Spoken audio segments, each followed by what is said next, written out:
ئەو کاتتان باش بینەرانی خۆشەویستی تەلەڤیزیۆنی کۆمەڵە، زۆر خوشحاڵم بۆ جارێکی تر هاتمەتە خزمەتتان بۆ پێشکەشکردنی بەرنامەیەکی تری دیالۆگ. ئازیزان، کنگرەی 12ی پارتی کرێکارانی کوردستان تەواو بوو. یەکێک لە ئەتوانم بڵێم سەرەکی ترین هەواڵەکانی ئەوڕۆی مێدیای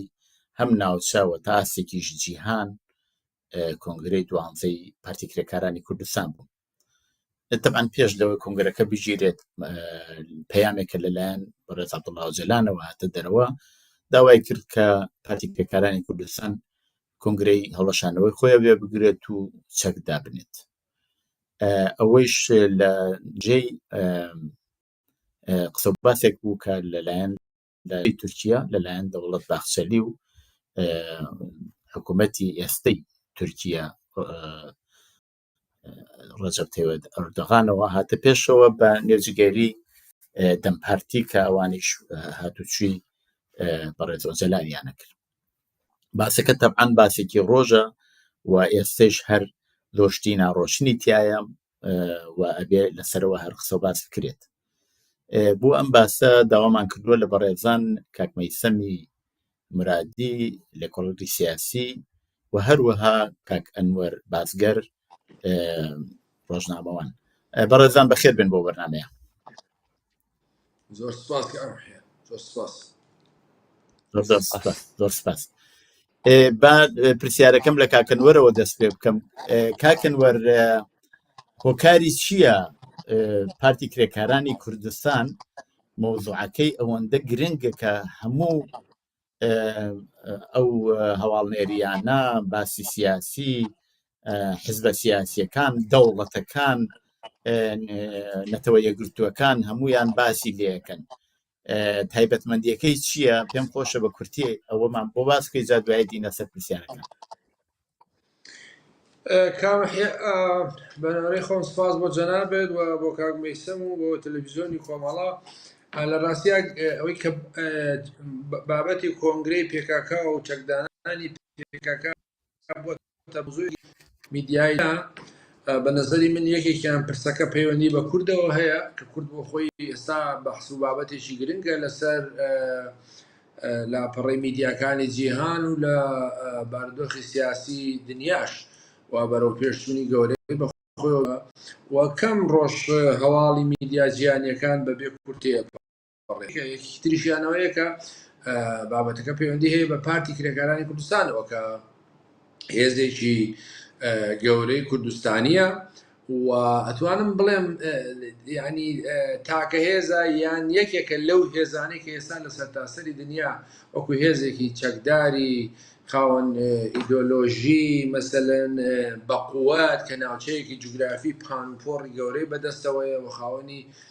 گەلیلایەک و ئیمکاناتێکی عسکەری و سیاسی و ئابووری گەورەیە و پەیوەندی دیپلۆماسی و پەیوەندی ناوچەیە و نێودەوڵەتی هەیە و حساباتی تایبەتی لەسەر ئەکرا. و بەحسێکی تریش ئەوەی کە هەیە کە دیوی پۆزەتیفی تێوانینی بەشێکی زۆری وڵاتانی ئازادیخواز و دیموکراسیخوازی دنیاە و بەشێکی زۆری خەڵکە کە پێیان وایە ئەکرێ مەسەلەن هەنگاوی پرۆسەی ئاشتی بەڕێوە بچێت لە جیاتی شەڕ و کوشتاری 40-50 ساڵی ڕابردوو. یعنی مەبەستمەوەیە بڵێم ئەو بیرکردنەوەی ئەو تەفەکوورەی کە پێی وایە ئاشتی باشترە لە شەڕ، زۆر هیومانستیە، زۆر ئینسانیە، لەم نەزەرەوە سەرچاواگرێ. ئەم بۆیە بە نەزەری دوایەوە جگە لەوەش پاکە هێزێکی مەسەلەن ناو کوردستانی شابێگومان هێزێکی گەورەی پارچەکانی کوردستانەوە کاریگەری هەیە لەسەر پارچەکانی تری کوردستان. هەمووانە بە نەزەری من وای کردووە کە بەحسی چەکدانان و بەحسی خۆهەڵوەشاندنەوەی ئەو کەچەکە تەبەنەوەی کە لە کۆنگرەکە ناوتوێنە لە 5 بۆتە بەحسی گرنگی میدیا جیهانیەکان. بەڵام ئەگەر دوای قسە باسمان کرد وا دیارە پەکەکە بەم لێدوانانەی کە پێشتر داوێتی و بۆ لێدوانانەی کە لە کاتی کۆنگرەکەی دای و بۆ لێدوانانەش کە چەند ڕۆژێکە ئەیدەن وا دیارە کە کێشە هەیە لە بابەتەکەیە، گرفت هەیە لە بابەتەکەیە. یعنی مەسەلەن ئێستا کە دینە سەر ئەو مۆزوع. بەڵێ کاک مەیسەم، مەسەلەی کورد کاکەنوەر ئاماژەی پێ کرد. مەسلەی کورد دەبعەن یەکێک لەو گرێپوچکانەی ڕۆژهەڵاتی ناوەڕاستە کە ئێستەیش ئەگەرچی لە باشووری کوردستان و ڕۆژاوای کوردستان نیمچە دەستکەوتێکی خۆبەڕێوەبەری هەیە. باشووری کوردستانەوە ئەوە پارلەمان هەیە و حکوومەت هەیە و لە 2003 بۆ لاوە 2003 حکوومەت بەڕێوە بن. لە هەروەها لە ڕۆژاوا شێما بینین لە کاتی دوای بەهاری عەربیەوان توانیان ئەو دەسەڵاتە بەدەستەوە بگرن گەرچی هەڕەشیان لەسەر بوو. ئایا مەسلەی کورد ئەوە مەسەلە گرینگەکەیەتی یا پێکاکا بۆ خۆی، چونکی ئەوانە هەرچێکیان هەیە ئەوانە ئێستاشە پارێزگاری لە خۆیانەکەن، کامیان زۆر گرنگی ئەدا بەو مۆزوعەوە لە مەسلەی پێکاکا خۆی ئەبینێتەوە؟ ڕێز کاک ئەم کاتەوەها کاکەنوەر و بۆ بینەران و بیسەرانی تەلەڤیزیۆنی کۆمەڵە، لە ڕاستیدا ئەوەی کە ئێمە بینەرین گۆڕانکاریە کە لە کوردستانە ئێستا دەکرێت پەیوەست بە پاکستانەوە بە تەنیا نییە. لە دوای ڕووداوەکان کۆبری 2023 ئەو بە شێوەیەکی گشتی نێوەڕاست و بەتایبەت پانتایی جوگرافیای کوردستان کەوتوتە ناو چەقی بەریەکەوتنەکان. پرسیارەکەت سەبارەت بۆ بوو کە پارتی کرێکارانی کوردستان یان ئەو گۆڕانکاریەکە لە پارتی کرێکارانی کوردستانە دەکرێت ئەو دەنگدانەوە کە هەیەی پەیوەستە بە پرسی کوردیشەوە بێگومان هەیەی لەبەرەوەی کە پارتی کرێکارانی کوردستان لە سەرەدای دامەزراندنیەوە وەکو کە دەستی بە خەباتی چەکداری کرد بۆ گۆڕانکاریەک لە سەبارەت بە دۆخی کورد ئەو دەست پێ کرد و دوورەتاییشیان دامەزراندنی دەوڵەتێکی سربەخۆ بوو بۆ کورد، بەڵام ساڵاندا بیرروبۆچوونیان گۆڕانکاری بەسەر هات کە دەتوانین باسی لێ بکەین لە داهاتوودا. ئەوەی کە لە ئێستادا ڕوودەدات سەبارەت بە پارتی کرێکارانی کورد و ئەو دەنگدانەوە هەرێمی و جیهانیە کە هەیە بۆ ئەوە دەگەڕێتەوە ئەگەر ئێمە پۆلێنی بکەین بۆ نمونە لە ناوخۆی ڕۆژهەڵاتی نێوەڕاست بۆ ئەوە دەگەڕێتەوە کە ئەو دەوڵەتانەیە کە هەر چەشنە گۆڕانکاریەک هەر بەشێکی کوردستانە کە ڕوو بدات کاریگەری هەیە لەسەر ئەو بەشەکانی دیکەی کوردستانی. بۆ نمونە ئێران یەکێک لەو وەسەکە بردووەدا زۆر هەستیار بووەتەوە سەبارەتی کوردستان، دەزانێت کە بۆی دانیشتنەکەی گفتوگۆی تاران کە لەوێ بەڕوونی وەزارەتی دەرەوەی ئێران باسی لە پارتی کرێکارانی کوردستان باسی لە بەڕێز عەبدوڵڵا ئۆجەلان و ئەو پرسانە کرد، کەواتە ئاگاداریەکیان هەیە لەسەر ئەوەی کە هەر چەشنە گۆڕانکاریەک لە هەر بەشێکی کوردستان ڕوو بدات دەتوانێت ئەو گۆڕانکاریە بڕواتە ئەو بەشەکانی دیکەی کوردستان، لەبەرەوەی کە پرسی کورد پرسێکی پەیوەست بە یەکەوەیە، پرسێک نییە لە چوارچێوەی سنووری جیاوازە بتوانێت لەگەڵ یا هەڵسو کەوت بکرێت. لە ئاستی جیهانیەکەشیدا ئەگەر چاوی لێ بکەین پێم وایە یەکەم یەکۆمان پێکەوە لەسەر ئەو بابەتی پارتی کوردستان و پلان پێش بوو کاک محمەد باسی ئەوم کرد کە بیرمەندانی دنیا باز لە پاشەکشەی دوێنێ و باسی سلااڤۆژیژەکەم کرد دوێنێ ڕێز ئۆجەلان کە پەیامەکەی هەناردە دەرەوە وڵاوی تایبەتی هێنار بۆ سلااو و دیارە کە خوێندنەوەی بابەتەکان و کاریگەری ئەو بیرمەندە چەپانە لەسەری هەیە و بۆیە ئەمەوێ بڵێم کە لەو کانتێکستەدا ئەگەر چاوی لێ بکەین ژیژەک باسی پاشەکشەی چەپی جیهانی کرد و ئەوانێت بە هەمان دەنگدانەوەجەکەی بەتایبەت لەلایەن ئەو بیرمەندانەوە کە باسییان لێکرد بەشێکی بۆ ئەوە بگەڕێتەوە. من نازانم بۆ کاکەنوەری ژوا بێت دەنگی کاک مەیسەم تۆزێک ئەپسڕێت، ئایا هەروایە یاکو مشکلەکە لەلایەن منەوەیە؟ لەلایەن گرفتی نییە لەلایەن تۆ گرفتنی دێ زۆر باشەوە دیارە مشکلەکە لەلایەن هەستەکەم کە دەنگەکەی بە تەواوەتی نایە زۆر چاکە. کاکەنوەر ئەو جۆرە مەیسەم مەسەلەی کورد یەکێک لە مەسەلە گرنگەکانە و پارتی کرێکارانی کورداوە بۆ دامەزراندنی دەوڵەتی کوردی و بۆ دەسەڵاتی کوردی. ئایا پارتی کرێکارانی کوردستان بەو مەبەستەی خۆی گەیشتووە یاکو ئەوەی کە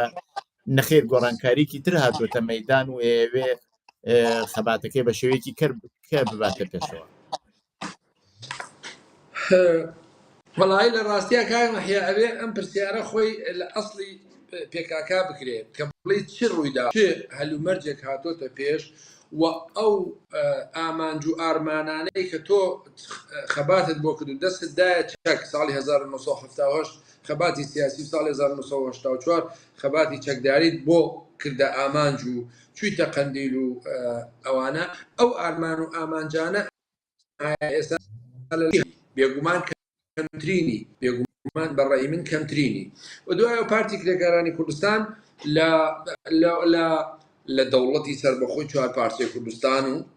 لە تێزی حزبێکی ماریستی ڕادیکاڵ و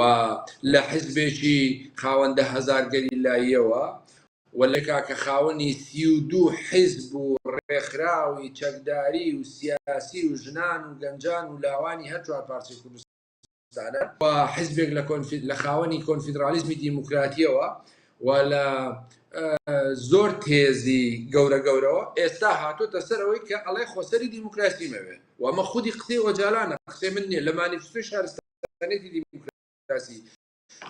لەکەی کە لە ئیمرالی ساڵی 2010 لە ژووری ئێف لە بەرگی پێنجەمی ئێمە ئیتر دەوڵەمان ناوێ بەدلی ئەوەی ئەم دەوڵەت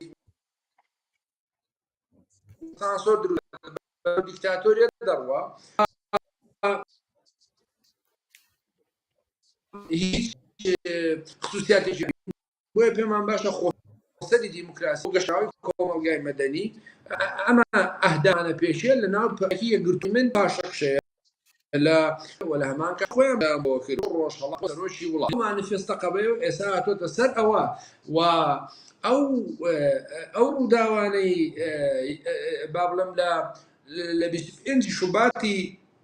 ڕابردووەوە و لە سەردانە نهێنیەکانی ئەردۆگان شەشجاری ئەردۆگان و چوارجاری باخچەلی و هاکان فیدان و کاڵین بۆ ئیمرالی بەنهێنی بۆ لای وەجالان ولو توقيت باختلي لبرلمان لقب انداماني دم بارتي كردي ولا بيشتفي لو لدواناني وجالان ولا سردانكي برازاكي وجالان بو امرالي ودواي سرداني وفدي دم بارتي اما بيك هات زور باشا اما بحثي شي جرينج بو ردايه شي جرينج بو هموش ما بيمان وابو جرينج بو بلام لو كاتوا هتا استا يا بابلم ليكم گفتوگوي ساڵی 1990 نێوان تورکوت ئۆزال و پێکاکە بە ئاگاداری مام جەلال هەتا ئەم لەحزەیە کەمترین مافی خەڵکی کوردستانی بەڕەوابینیوە و لەم دانوستانانەشا کە ئێستا کراوە هیچ بەڵێنێکی نەداوە تورکیا و تەنانەت بۆ معلوماتت ئێستا تۆ پێش بەرنامەکە باسی ئەمڕۆ چوونە سەر مەخموود و ڕۆژانە بردومارا و ئاسۆس و قەندیل و هەرێمی مادیاکە و ڕۆژانە خەڵکەگرێ و ڕۆژانە لێدوانەکانی هەریەکە لە کاڵێمانە گروپی تیرۆریستن وەچەکەکان تاندانێن بێ قەید و شەر و هیچ سازشیشی نەکرد هیچ مثلا بچووکترین داواکانی خەڵکی کوردستان نەپێکەکەی جێبەجێ نەکردووە بۆیە کاک ڕحیا قەت بەی لە دوای لێدوانەکە یعنی لە دوای ئەو ڕاگەیانەی کە پێکە لە نۆی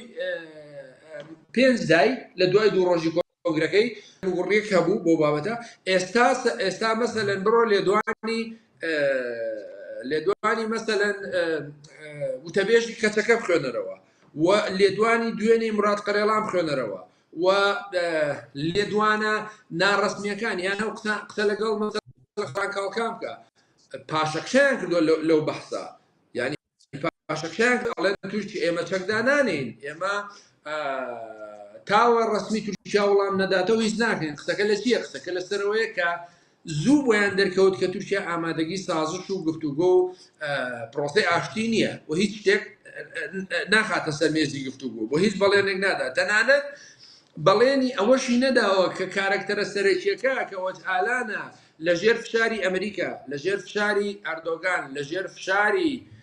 خودی ئۆجالان، لەژێر فشاری دەمپارتی ئەو بڕیارانە بە پێکەکە لە قەندیل دراوە ئامادەنین سازش لەگەڵ عەبدوڵڵا ئۆجالانیش بکەن لە زیندان. یعنی قسەکەوەیە کە پێکەکە ئەو ینی دوایین بۆ چوونیان لەو کۆنگرەیە بۆ معلوماتی جەنابەت کۆنگرەکە بۆیە لە دوو شوێن کرابوو گرفتی گەورەیان هەیە و هێشتا چەپی ڕادیکاڵی نێو پێکەکە مخالیفە و خەڵکانێکن مخالیفن و پرسیان بە گەلەو عزوی کۆنگرەکە پرسیانیان بە دۆستەکانیان لە پارچەکانی توری کوردستان و تەنانەت بەکەنەکەش نەکردووە و تورکیا بەزی نەبووە. ئەڵێ هەموو ئەو هێزانەی کە هاوپەیمانی تۆ دروستت کردوون سەر بە ئاپۆیزمن ئەبێ هەموو ئەوانەش هەڵبۆشێنەوە. جە قسەکەوەی بەڕاستی لە تێزی دەوڵەت نەتەوە لە تێزی دەوڵەتی چوار پارچەی کوردستانەوە ئێستا پێکەکە هاتووتە سەر خۆسەری دیموکراسی و بە نەزەری من هیوادارم ئەم چەند ڕۆژە باشتر تێگەیشت بن لەوەی کە تورکیا نایەوێت گفتوگۆ بکات. تورکیا وەکو یەکێ لە ڕۆژنامەنووسەکانی تورکیا وتی تورکیا ئەوێ لە ڕێگای ڕێبەرەکەیانەوە پەکەکە چەک بکە و چەکدانێ. ئەوەی ئامانجەکەی هیچی تر. زۆر سپاس زۆر سپاس کاک مەیسەم بۆ قسانەی وا کاکەنوەر باسیەکە ئێمە خەریکی بەرەوشکستی ئەو پرۆسەی ئاشتی ئاچین چونکی لایەنێک هەموو ئەو داخوازیانەی وا پێویست بوو بردوێتە پێشەوە لایەنی تر کە دەوڵەتی تورکیا بێ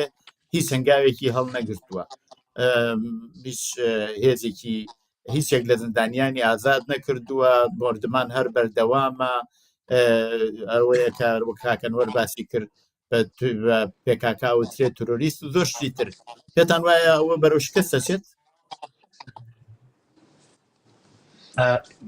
چەند شت هەیە لێرەدا کە باسی لێ بکەم سەبارەت پەیوەندیدار بە ئایدیای سیاسی بەڕێز عەبدوڵڵا ئۆجەلانەوە ئەوەی کە ئێستا گەیشتون بە ینی باوەڕی ئۆجەلان گەیشتۆ بە خۆسەری دیموکراتیک لەوەش پاشەکشەی کردووە و ئەو بۆچوونەشی نەماوە لە دوانامەی خۆی داباز لەوە دەکات کە فۆرمی دەوڵەت نەتەوە کۆنفێدرالیزم فێدرالیزم و تەنانچیان ناوێت پاشەکشەی لەو بۆچوونانە کردووە لەو یانە گەی نەتەوەەوە چاو لە بابەتەکە ناکات ئەوە یەک دوو سەبارەت بە گرتنی کۆنگرەی پارتی کرێکارانی کوردستان لە دوو شوێنی جیاوازە ئەوەی کە هەیە ئەو دوو شوێنە جیاوازە دوو باڵی پارتی کرێکارانی کوردستانە باڵی سەربازی و باڵی سیاسیەکەی باڵی سیاسیەکەی سەرکردایەتەکەی بەدەست جەمیل بایکەوەیە باڵی سەربازیەکەی بەدەست موراد خەلیلانەوەی و لە دوو شوێنی جیاوازدان لەبەرەوەی کە لە دوو شوێنی جیاوازی کۆنگرەیان گرتووە هاوکات سەبارەت بەوەی کە ناکۆکی هەبێت یان گرفت هەبێت و ئەم بابەتە نەڕاتە پێشەوە لە ڕاستیدا ئەمە پەیوەندی هەیە بە زانیاری نهێنیەوە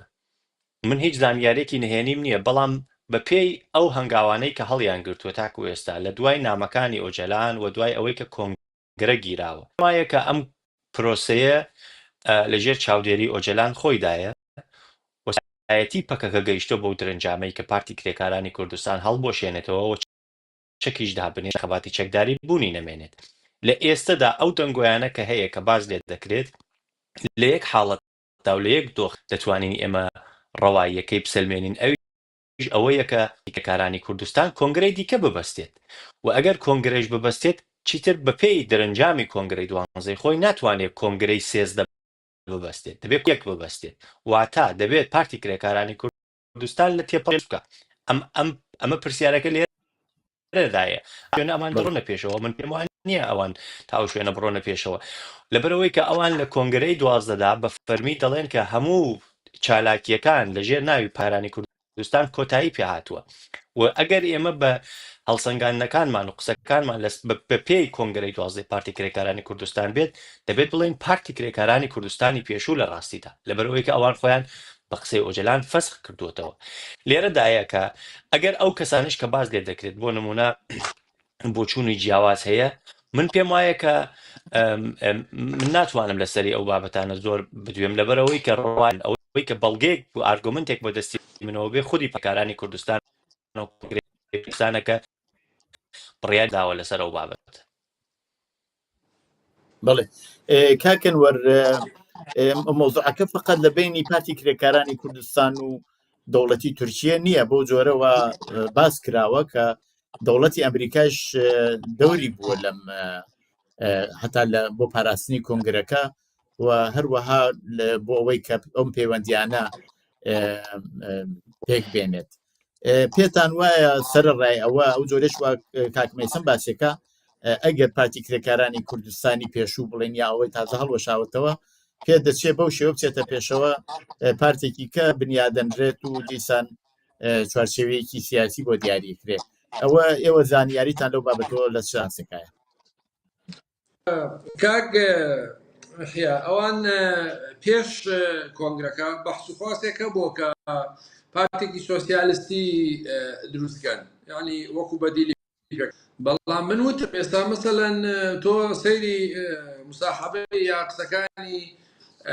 دوێنەی هیوا زاگرۆس بکە وتەبێژی کەچەکە، یعنی شیمانبوونەی پێوە دیارە لەو قسانی کە لە راپۆرتی کۆنگرەکەی کردوەوە. مەیسەم بڵێم کاک مەیسەم پەیوەندی بە ینی دوو شوێنی کۆنگرەکە خۆشیان خۆیان پەکەکە ناڵێن بەحسێکی سیاسی و ئەسکەریە، خۆیان نەڵێن لەبەر حاڵەتی ئەمنیەوەمان کردووە. بەڵام مۆزوعەکە بە تەنیا پەیوەندی بە باڵی سیاسی و سینەوە نییە. مەسەلەن خۆ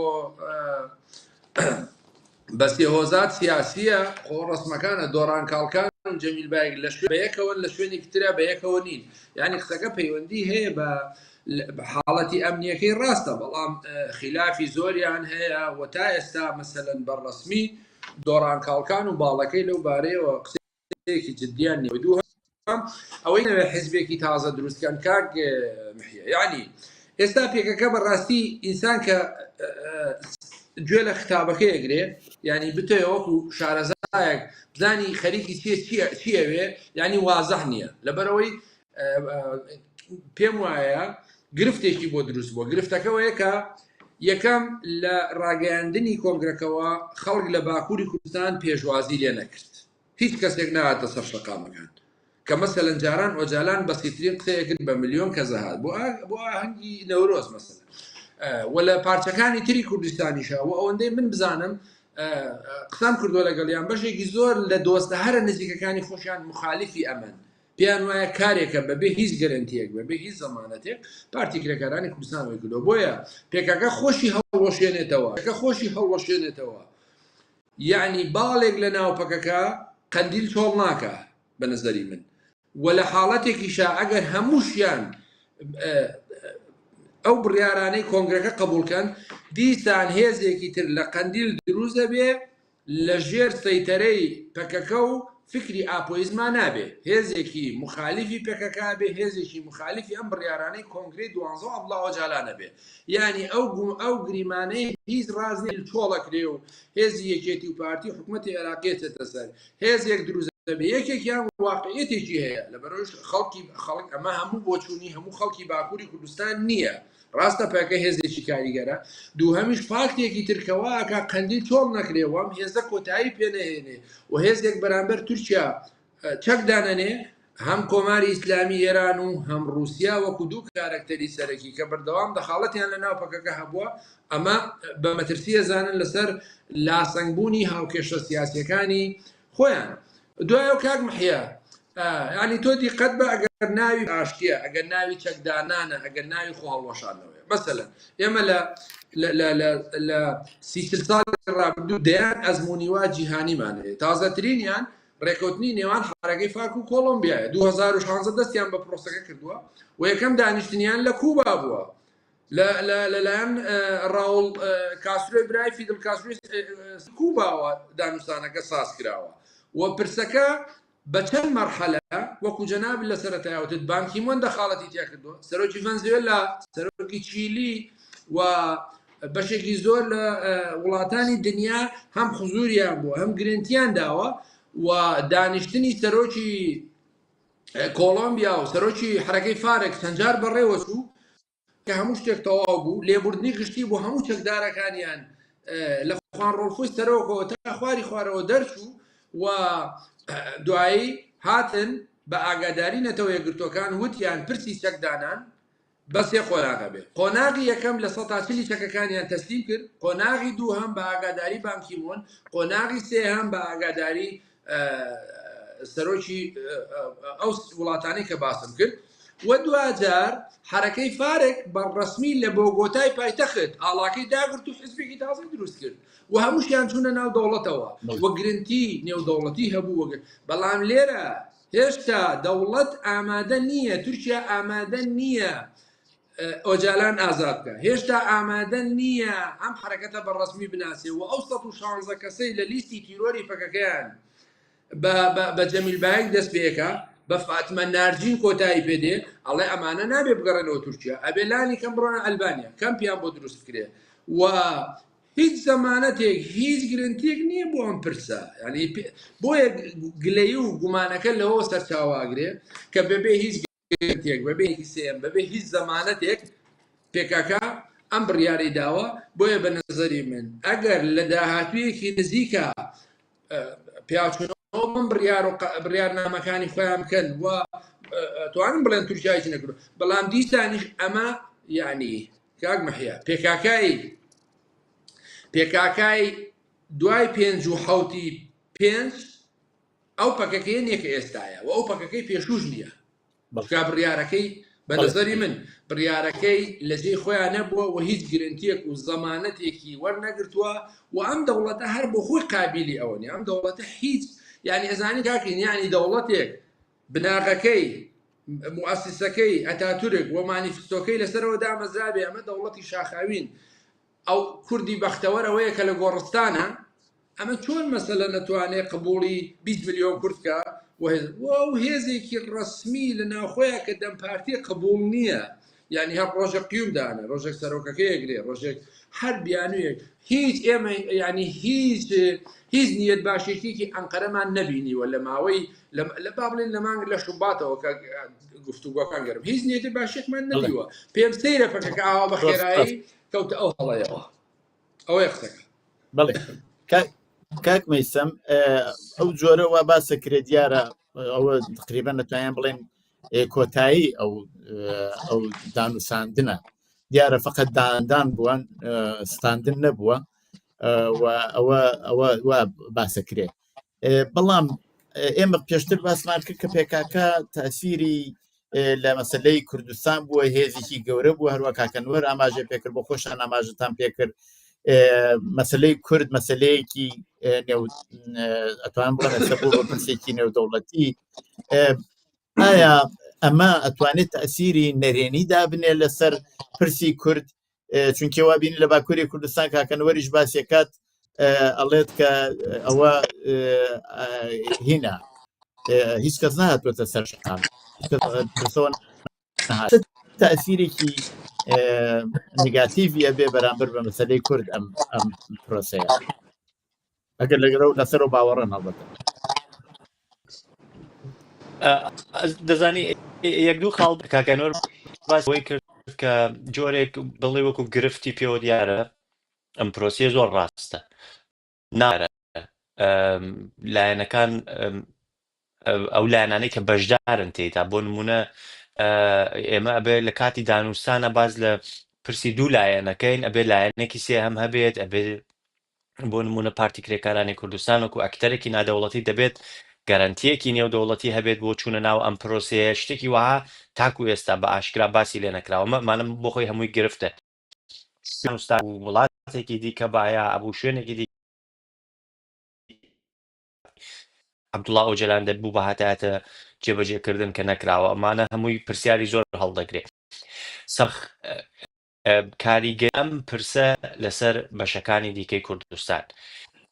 دەزانی خەڵکی باکووری کوردستان من نەکە خەڵکی باکووری کوردستان لەگەڵ ئەم پرۆسەیە لەگەڵ قسەکانی ئۆجەلاندانیسی لەبەرەوەی کە بزوتنەوە پێشنگانەی کە لەسەر شەقامەوە زیندووەوە تاکو ئێستش لەسەر شەقامە دایکانی ئاشتین و ڕۆژێکی شەمە خۆپیشاندان باز دەکەن هەموویان زیان کردووە لە چەکدانانی پارتێکستان ئەوە یەکێکی نمونەی دیکە سیاداری کوردە لە باکووری کوردستانە دەم پارتی لەم ماوەیەدانە لە مێش ساڵە باز لەوە دەکرێت پارتی کرێکارانی کوردستان پرسی چەک دەبێت کۆتا سەلاحەدین دەمێتاژێکێک لەو کەسانە بووە کە زۆر جاروتوێتی کە دەوڵەت ڕێگەم پێ بدام من کۆتایی بە خەباتی پرسی چەک دەهێنم بۆیە لە ناوخۆی باکووری کوردستان پۆتانسیێلێک یان تواناییەک هەبووە بۆ ئەوەی کە ئەم پرۆسە تا ماستە بڕواتە شوێنەوە دەزانی کاک محێبا من ئاوا چاوی لێکم پرۆسەی چەکدانانی پارتی کرێکارانی کان دەبێت لە سێ قۆناغدا چامێکی ڕێکوپێک و هەبێت یەک ئەوەی کە لۆکاڵە کە پەیوەندی هەیە بە باکووریەوە دوو هەرێمیە وە سێ جیهانیە کاریگەری هەبووە ئەم ڕووداوانە کە لەم سێ قۆناغەدا لەسەر چەکدانانی پارتی کرێکارانی کوردستان ئەوەی لۆکاڵەکە کە باسم لێ کرد خەڵکی باکووری کوردستان و سیاسەتمەداری باکووری کوردستان بەشێک لەوری کوردستان باکووری کوردستان گەیشتون بەو درنجامەی کە دەبێت شەڕ و پێکدادانی لێوان تورکیە و پەککە کۆتایی پێبێت بابەتێکی دیکە عەبدوڵڵا ئۆجەلانە دەزانی عەبدوڵڵا ئۆجەلان هەرچێکی وتوە تاکو ئێستا جێبەجێ کراوە ئەو گەیشتووە بە ئەو درنجامە و ئەمە ئەبێ ڕووناکبیری کورد ئەمە قبول بکات کە عەبدوڵڵا ئۆجەلان گەیشتووە بەو درنجامە بەو خاڵە کۆتاییە کە کۆتایی دەبێ بە خەباتی ئەمە بابەتی لۆکاڵەکەی ڕووداوەکانی دوای 2023 ڕانکاریەکانی ڕۆژهەڵاتی نێوەڕاست لەسەر پارتی کرێنی کوردستان هەبوو و ئەو حیزبە ناتوانێت ئینکاری ئەوە بکا بڵێ کە من گۆڕانکاری ڕۆژهەڵاتی نێوەڕاست لەسەرم نەبوو لە کاتی خۆ هەڵوەشاندنەوەدا بابەتی جیهانیەکەشی کە باسم لێ کردو زۆر جار هەر لەگەڵ بەڕێزیشتا کە لە سەرەتای باسەکەشەوە باسم لێ کرد ئەو سەرهەڵدانی بەرەی ڕاستی توندڕە و فاشیزم لە دنیادا کە تۆزێک فشارێکی زۆری خۆ سەر بەرەی چەپ پارتی کرێکارانی کوردستان عەبدوڵڵا ئۆجەلان لە نامەکەی خۆیدا دەڵێت بەرهەمی سۆسیالیزمی واقعی جیهانیە بەرهەمی یەکێتی سۆڤێتە کاتێک سۆسیالیزمی واقعی و یان چەپ لە دنیادا لاواز دەبێ پارتی کرێکارانی کوردستانیش ناتوانێت ئینکاری ئەوە کاکە بڵێ کاریگەری لەسەر نیە لەم سێ قۆناغەدا پارتی کرێکارانی کوردستان تووشی گۆڕانکاری بووە کۆکەی بەس تۆ کۆزە خۆی هەڵوەشاندوێتەوە ئایا ئەم کۆنگرە ئەم گۆڕانکاریەکانی کوردستان کاریگەری هەیە بێگومان هەیەی ئایا ئەگەری هەیە کە پارتی کرێکارانی کوردستان خۆ هەڵوەشاندنەوەکەی وتبێکی دیکە لە چوارچێوەیەکی دیکەدا لە ئەوەی لە عەبدوڵڵا ئۆجەلان کەم پێم وایە زۆر زەحمەتە ئەو تێپەڕینە لە ئایدیای سیاسی و لە خودی عەبدوڵڵا ئۆجەلان و دەستی دەرەکیش دەتوانێت کاریگەری هەبێت بۆ نمونە ئێران کاک ئەنوەر باسی کرد ئێران رووسیا وڵاتانی دیکە ئێران دەتوانێت کاریگەری هەبێت لەسەر ئەم پرۆسە کێشەی و ساڵانی پێشووتر ئەگەر ئێمە بنەمای هەڵسەنگاندنمان خودی پارتی کرێکارانی کوردستان و کۆنگرەی 12 بێت من پێم وایە کە ئەوان بڕیاری کۆتایی خۆیانیان داوە و ئەم بڕیارەش کە ئەوان داویانە لەسەر و بەشی کوردستانیش کاریگەری هەیە یەک کاریگەریانە ئەگەر لەسەر باشووری کوردستان باسی لێ بکەم ئەوەیە کە ئێمە لە داهاتوویەکی نزیکدا پرسی شنگالیش دێتە بەرباس بۆیە بە تەنیا مەخمور نییە من هاتوویەکی نزیکدا بابەتی شنگالیش دێتە بەرباس و دەبێت ئەوانیش لەو ناوچانە و هێزانە بکشێنەوە بابەتی ڕۆژهەڵاتی کوردستان کاریگەری هەیە بێگومان وتم دوێنێ وەزارەتی دەرەوەی ئێران و وەزیرەکان و کەس لە بەرزەکانی دەسەڵاتی ئێران باسییان لە ئەم پرۆسە دەکرد و تا ئاستێک جۆرە سیگناڵێکیان دەگەیان پەیامێکیان دەگەیان کە ئەوانیش بیانەوێ لە جۆرێک لەم پێ بکەن لەگەڵ حیزبەکانی ڕۆژهەڵاتی کوردستاندا ئەمە خۆی هەمان پرۆسەیە کە تورکیە و پارتی کرێکارانی کوردستان دەستی پێ کردووە و لەسەر ڕۆژاوای کوردستانیش بێگومان کاریگەری هەیە دەتوانێت کاریگەریەکە لەو ئاراستەیەدا دەکات بۆ نمونە بیانوو لە تورکیە بستێن دێرش کەم پێم وایە ئەوە زۆر ئارگۆمنتێکی لاوازە بەڵام هەستێک بۆ نمونە ئەتوانین باز لە زیاتر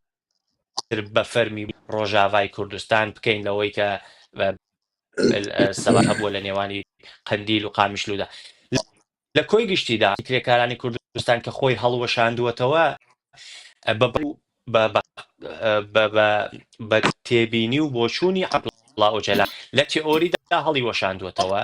عەبدوڵڵا ئۆجەلان لە زیندانەوە ئەوان لە قەنداکتیکدا خۆیان هەڵوەشاندووەتەوە و ئێمە ناتوانین ئینکاری ئەوە بکەین کە ئەم حیزبە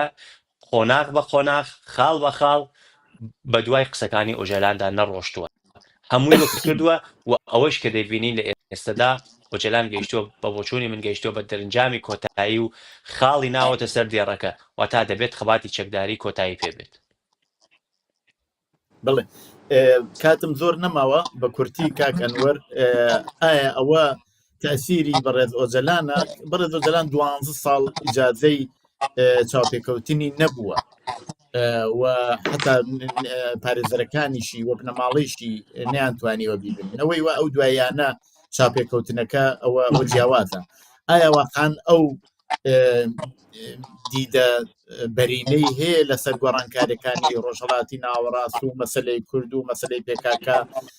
کە بڕیاری وابدایان نەخێر ئەوەی وا پێکاکایکە لە ئەنجامی ئەو گۆڕانکاریانەیەوە لە ڕۆژهەڵاتی ناوەڕاست بکرێتە پێشەوە کامیانە ئەگەر وایە ئەو باسی وایەسە کاکمەیسم باسی کرد مەسەلەی ئێران و کۆبوونەوەی وە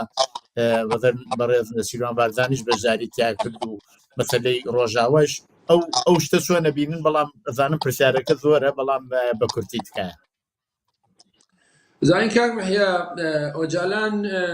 ئەو کاتەش کە لە 25 شوبات ئەو ڕاگەیان نەیدا و پێشوازێکی گەورەی لێکرا پێم وابوو پێکاکە پێیان وابوو کە سەرۆکەکەیان ئۆجالان گرنتێکی زۆری وەرگرتووە ڕەنگە هێشتا نەیدرکان بێ یان نەیان بیست بێ بۆیە ئەو کابوتیان بەسەر چاو ئەو پرسە ئەکەین و ئەو پرسە جێبەجێ ئەەکەین و ئێمە ئۆجالان سەرۆکی ئێمەوە بێتە کۆنگرەکەش بەشداریکردنی بە شێوەیەک لە شێوەکان لە کۆنگرەکەشە بە نظری منەوە بوو کە هێشتا هەر پێیان وابوو ئۆجالان نەتوانێت دەوڵەتی تورکیا قەنەعەت پێ بکە یا ڕێکەوتنێک هەیە یان بەسەن گرنتێکی وەرگرتووە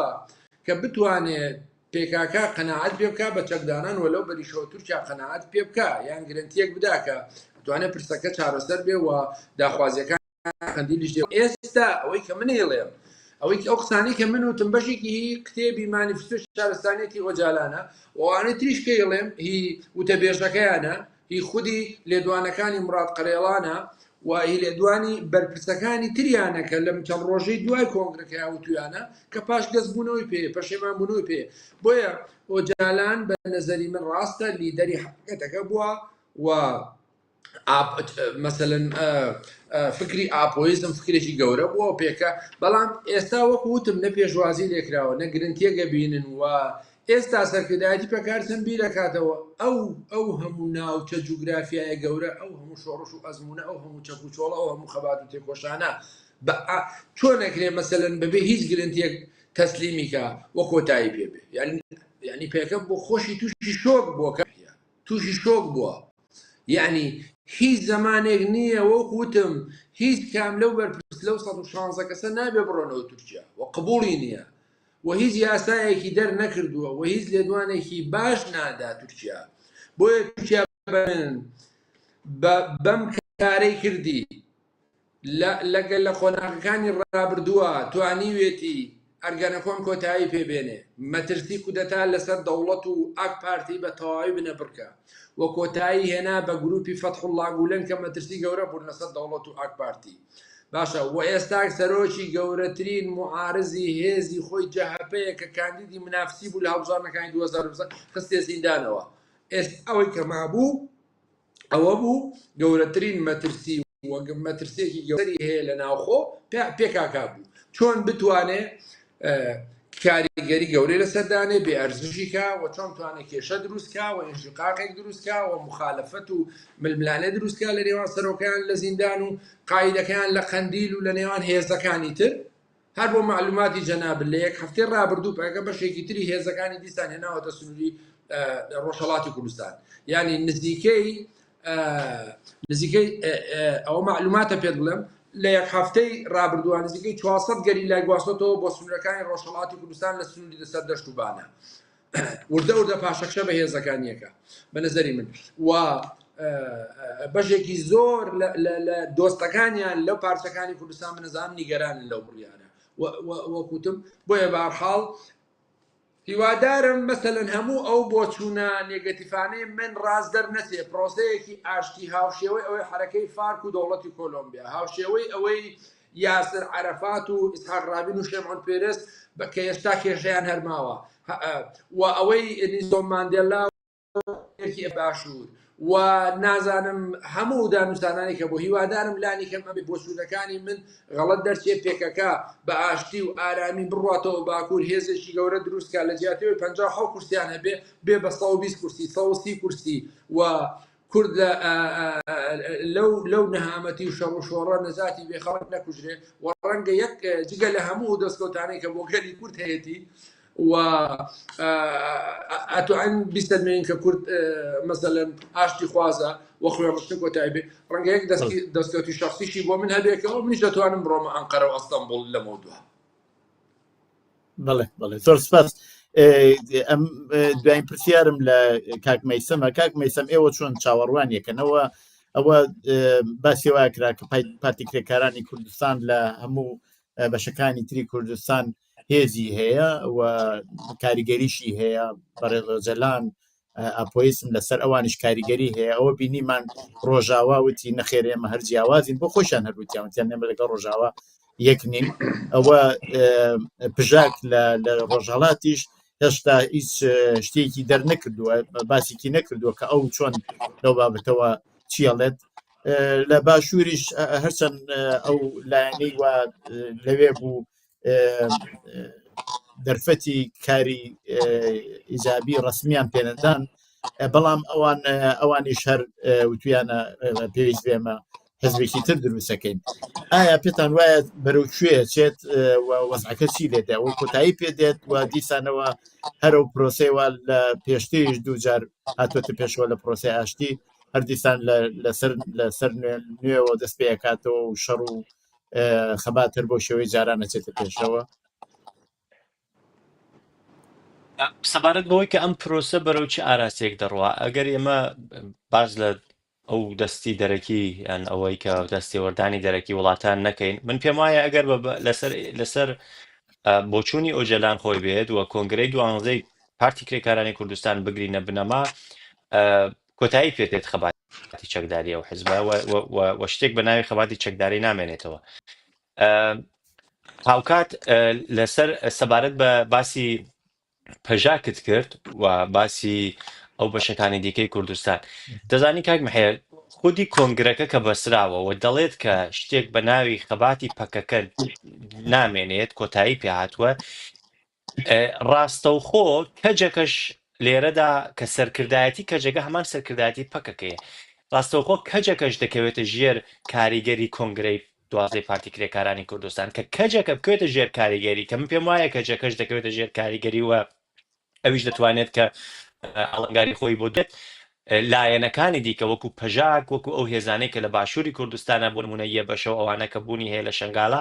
ئەوانش دەکەونە ژێر کاریگەری ئەم کۆنگرەی 12 پارتی کرێ کوردستان کەواتە هەموو ئەم حیزبانەی کە لەو بەشەکانی دیکەی کوردستان کە دروست کراون هەمویان لە دڵی پارتی کرێکارانی کوردستانەوە هاتوونەتە دەرەوە و ناتوانن ئەم لایەنانە لەو بەشەکانی دیکەی کوردستان ئیدعای ئەوە بکەن کە کاریگەری لەسەریان نابێت کۆنگرەی 12 پارتی کرێکارانی کوردستان لەبەرەوەی کە هەمویان ڕێبەری هەمویان عەبدوڵڵا ئۆجەلانە پەژاک بە فەرمی دەڵێت کە عەبدوڵڵا ئۆجەلانی وەکو ڕێبەری خۆی داناوە و ئەو ڕوانگە سیاسی کە ئۆجەلان هەیەی گرتوویەتی بە بنەما بۆ خۆی هەوکات ئەو هێزەکانی دیکە لەو بەشەکانی دیکەی کوردستانە کەواتە لە کاتێکدا کە ئۆجەلان پاشەکشەکە لەو بیر و بۆچوونە سیاسی خۆی کۆنگرەی 12 پەکەکە بە تەنیا کۆنگرەی خۆ هەڵوەشاندنەوەی پەکەکە نییە پەیوەندی هەیە بە ئایدیای سیاسی ئۆجەلانیشەوە کە پاشەکشەی لێکراوە ئەو پاشەکشەکردنە کاریگەری هەیە لەسەر ئەو هێزەکانی دیکەش و ئەمە دەتوانێت کە ئەوانیش تووشی گۆڕانکاری بنەڕەتی بکاتەوە بۆیە ئەگەر ئێمە لە داهاتوودا کە پرسی پەژاک هاتە بەرباسەوە و تەنانەت لە جۆرێک لە هەڵسوکەوتێک وەکو پارتی کرێکارانی کوردستان نابێت شۆک بین لەبەرەوەی کە بەڕاستی هەمووی پێکەوە گرێدراوە هەمویان لە ژێر یەک چەتردان و ئەم چەترە عەبدوڵڵا ئۆجەلان سەرپەرشتیاری دەکا کە بڕیاری کۆتایی خۆی داوە لە دوای نامەی خۆیدا دەڵێت کە پارتی کرێکارانی کوردستان خۆی هەڵبوەشێنێتەوە هەموو گروپەکانی چەک دابنێ. بڵێ وا دیارە ئەو جۆرەی و ئەو داخوازیەوە بەڕێزیان کردوێتی لە قسە باسەکانی شاکرا کە جارێ فعلەن نەچوێتە پێشەوە بەڵام بابزانین گۆڕانکاریەکان لە داهاتوە چییە بێت حتمما هەوڵە دەم لەگەڵ ئێوەی بەڕێزا پەیوەندی بگرم. زۆر سپاس بۆ بەشداریتان لەو بەرنمەیەدا بەڕێزان مەیسەمی مرادی لە کۆڵەری سیاسی هەروەها ئەنوەر بازگەر ڕۆژنامەوان. زۆر زۆر سپاس. بەڵێ بەڕێزان بەو جۆرە هاتینە کۆتایی ئەو جارێ بەرنامەی دیالۆگ هەتا دیالۆگێکی تر ڕۆژ و شەوێکی خۆشان بۆ دەخوازم.